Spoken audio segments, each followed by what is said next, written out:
Hi friends, செலினாவின் life ஸ்டைலில் இன்றைக்கி என்ன வீடியோ பார்க்க போகிறேன்னா அத்திக்காய் தான். அத்திக்காய் நிறைய பேர் கேள்விப்பட்டிருப்பீங்க. இது நல்ல மருத்துவ குணம் உள்ளது. வயிற்று புண்ணு, உடம்பு சூடு ரொம்ப அதிகமாக இருக்குன்னா இந்த காய் சாப்பிட்டிங்கன்னா உடம்பு சூடு, வாய்ப்புண்ணெலாம் நல்லா க்யூர் ஆகும். பெருதாக இருக்குது அந்த காய் குட்டியாக. இரும்பு கடாய் இருந்தால் அதில் செய்யுங்க, அவ்வளோ நல்லது. இது என்னால் இரும்பு கடாய் இருக்குது, ஆனால் அது சீசனிங் பண்ணாத இருக்கேன். போன டைம் சாப்பிட்டேன், நல்லா இருந்தது, ரொம்ப நல்லா இருந்தது. ரொம்ப சிம்பிளாக தான் செய்வாங்க. இதாக இருக்கும் இந்த காய், கோழி குண்டு சைஸில் இருக்குது எல்லா காயும்.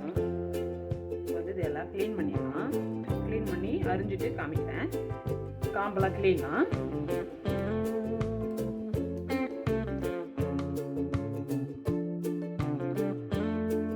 பார்த்தீங்கன்னா எல்லா காயும் காம்பெல்லாம் கிள்ளியாச்சு.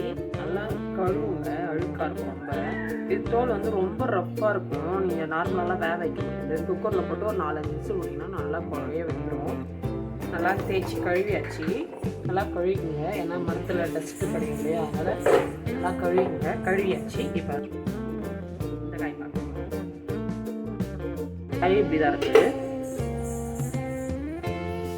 உள்ளே வந்து குட்டி குட்டியாக விதை இருக்குது. இது வந்து இப்படி அரிஞ்சிக்கலாம், நீட்டாக அரிஞ்சிக்கலாம். ஒரு காயை 4 அரிஞ்சிக்கணும். இப்போ வந்து எல்லா காயும் அரிஞ்சிட்டு எனக்கு காமிக்கிறேன். இப்போ பார்த்தீங்கன்னா அத்திக்காய் வந்து அரிஞ்சு எடுத்துன்னு வந்தாச்சு.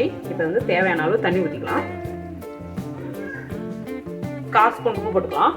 தேவைப்பட்டால் தாளிக்கு பார்த்து போட்டுக்கலாம். கொஞ்சமும் மஞ்சத்தூள் போட்டுக்கலாம். கிளறிட்டு மூடி வச்சு 2-3 விசில் விட்டுக்கலாம். தோல் வந்து ரஃப்பாக இருக்கிறதுனால விசில் விட வேண்டியதாக இருக்குது. இல்லை நார்மலாக வேக வைக்கிறதுல அடுத்த வேக வச்சுக்கலாம். எவ்வளோ ரஃப்பாக இருக்குது பாருங்கள் தோல். அதனால் ஒரு 3 விசில் விட்டுக்கலாம். 3 விசில் வந்ததுக்கப்புறம் காமிக்கிறேன்.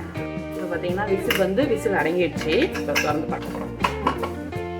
பார்த்தீங்கன்னா நல்லா காய் வந்துச்சு. பார்த்தீங்கன்னாவே தெரியும். நமக்குன்னா காய் வெந்திருக்கணும் பாருங்கள், எப்படி வந்துருக்கு பாருங்கள். இது வந்து தாளிச்சிக்கலாம். இப்போ தச்சு கடாய் வச்சுக்கலாம். வந்து ஒரு குழி கரண்டி எண்ணெய் ஊற்றிக்கிறேன். எண்ணெய் காய்ச்சதும் ஒரு 1/4 ஸ்பூன் கடுகு, 1/4 ஸ்பூன் சீரகம் போடலாம். ஒரே ஒரு வரமிளகா எடுத்து வச்சுக்கோ ஃப்ளேவருக்காக. ஒரு 10 பல்லு பூண்டு நசுக்கி வச்சுருக்கேன். கொஞ்சமாக கருவேப்பிலை, ஃபைனலாக போகிறதுக்கு கொத்தமல்லி எடுத்து வச்சுருக்கேன். அவ்வளோதான் இது தேவையான பொருள். இப்போ வந்து கடுகு சீரகம்லாம் பொருந்தோடனே ஒரே ஒரு வரமிளகா போட்டுக்கலாம். கூட 10 பூண்டு நசுக்கி வச்சுருந்தேன், அது போட்டுக்கலாம். கருவேப்பிலை போட்டுக்கலாம். இது கருவேப்பிலை எல்லாமே பொன்னிறமாக வதங்கினோடனே அது கூடவே வேக வச்சுருந்து அத்திக்காய் போட்டுக்கலாம். தண்ணிலாம் கீழே ஊற்றிடாதுங்க, தண்ணியோட ஊற்றிடுங்க. தண்ணி தான் அவ்வளோ சத்து. இப்போ வந்து இது கூட ஒரு 1/4 ஸ்பூன் தனியாக போட்டுருவேன். ஒரு 1/2 ஸ்பூன் பெருமிளகாத்தூள் போட்டுருவேன். ஒரு 1/2 ஸ்பூன் சாம்பார் பொடி போட்டுருவேன். சாம்பார் பொடி வந்து ஃப்ளேவருக்காக தான், நல்லாயிருக்கும் டேஸ்ட்டும். உங்களுக்கு இந்த ஃப்ளேவர் பிடிக்காதுன்னா குழம்பு மிளகாத்தூள் போட்டுருங்க. மசாலாவோட பச்சை வாசனை போகிற வரைக்கும் மூடி வச்சு சிம்மிலே மூடி வச்சு குக் பண்ணுங்கள். இந்த தண்ணிலாம் வற்றி நல்லா ட்ரையாக வரும். உப்பு எப்படி இருக்கணும், நல்லா வந்துச்சு. சிம்மிலே மூடி வச்சு ஒரு 5 மினிட்ஸ் நல்லா இந்த மசாலாவோடைய பச்சை வாசனை போகிற வரைக்கும் சிம்மிலே வச்சு வேக வைங்க. மூடி வச்சு நல்லா வேகட்டும்.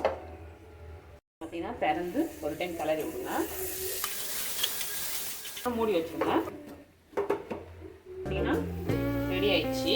பச்சை வாசனை போயிட்டு நல்லா வாசனையாக இருக்குது. இந்த அத்திக்கோடைய வாசனை கண்டிப்பாக கஷ்டம்னா செஞ்சு சாப்பிட்டு பாருங்கள். சாப்பிட்டீங்கன்னா உங்களுக்கு ரொம்ப பிடிக்கும். ஃபைனலாக கொத்தமல்லி கருவேப்பிலை போடலாம்.